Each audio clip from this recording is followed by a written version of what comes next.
জুবিন ক্ষেত্ৰত ইতিমধ্যে একাংশ ৰাজনৈতিক দলৰ নেতাকৰ্মীয়ে বিভিন্ন প্ৰতিবাদ মুখৰ কৰিব খুজিছে, চলিলে পৰ্যবেক্ষণ কৰিব খুজিছে, সেইটো আপুনি কি ক'ব? চাওক, যিসকলে জুবিনৰ গান এটা মনত পেলাই দিব ক'লে গান এটা গাব নোৱাৰে।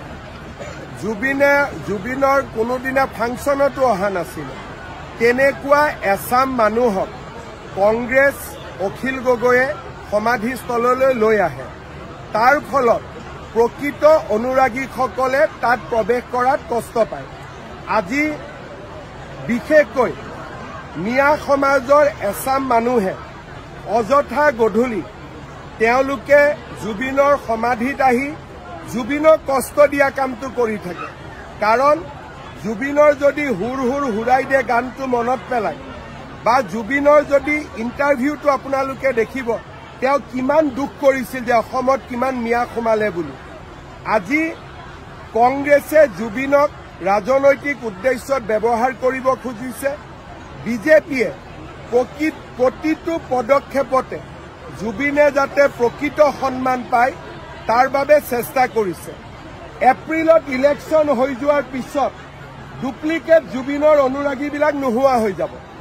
এই যিটো কাম চলি আছে অকল ইলেকশ্যনৰ কাৰণে, যিদিনাখনে ইলেকশ্যন শেষ হ'ব ডুপ্লিকেট অনুৰাগীবিলাক নোহোৱা হ'ব আৰু প্ৰকৃত অনুৰাগীবিলাক সদায়ৰ কাৰণে থাকি যাব। যেনেকে ভূপেন হাজৰিকাৰ লগত আছে, জ্যোতিপ্ৰসাদ বিষ্ণু ৰাভাৰ লগত আছে, তেনেকে জুবিন গাৰ্গৰ লগতো থাকি যাব। ইলেকশ্যনলৈকে ডুপ্লিকেটবিলাক থাকিবই। আপুনি ৰখাব গ'লে আৰু তেওঁলোকে বেছিকৈ জুবিনৰ সমৰ্থক হৈ পৰে। যদি আপোনালোকে তেওঁক সোধে জুবিনৰ গান এটা গাচোন, নাম এটা কচোন, একো ক'ব নোৱাৰে।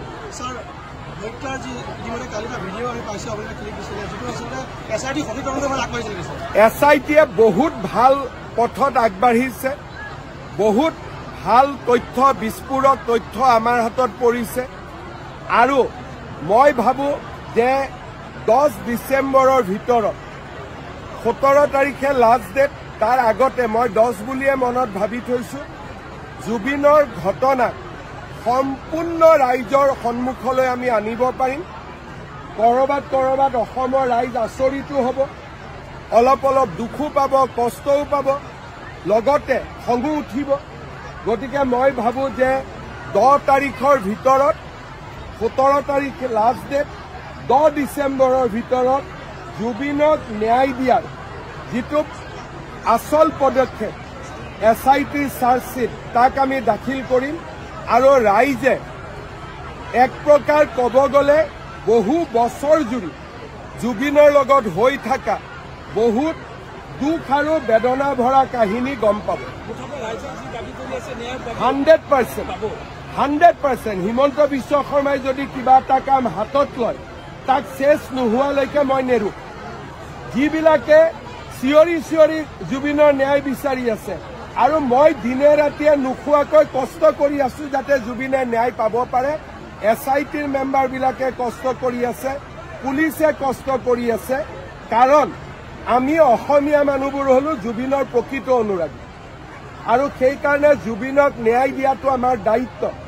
আৰু সেই দায়িত্ব আমি নিষ্ঠা আৰু সততাৰে সৈতে আমি পালন কৰিম।